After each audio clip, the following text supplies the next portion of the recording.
Dans cette vidéo, on va dire les termes sur une certaine gauche en France. Et ça va pas être joli.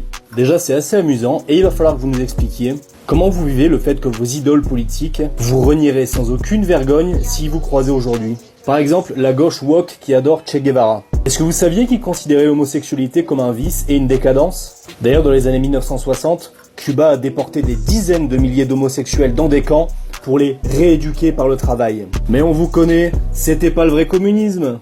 L'URSS qui envoyait des dizaines de millions de personnes dans les camps non plus. Les Khmers rouges non plus. La Corée du Nord non plus. Enfin bref, toutes les nations qui ont adopté votre idéologie, ça s'est fini en camp. Enfin, c'était pas le vrai communisme. Et en parlant de ça, vous devriez avoir honte de prétendre défendre les musulmans de France en brandissant les mêmes couleurs que le parti communiste chinois quand on sait ce que la Chine fait subir aux Ouïghours. Mais non, là non plus, ça n'est pas le vrai communisme. Ah, et les étudiants qui sont à la fac depuis plus de 15 ans et qui sentent plus l'arrogance que la 8-6, j'ai même pas envie de parler de vous. Parce qu'il suffit de vous regarder ou de vous écouter pour comprendre que votre idole Lénine avait raison quand il disait que le gauchisme c'était la maladie infantile du communisme. Et je ne parlerai même pas du fait que vos groupuscules violents sont financés par des milliardaires comme George Soros, parce que rien que ça devrait déjà vous pousser à une certaine réflexion. La vérité, c'est que vous êtes pour la plupart que des enfants de bourgeois. Et vous ne connaissez du prolétariat que ce que vous en avez appris en fac.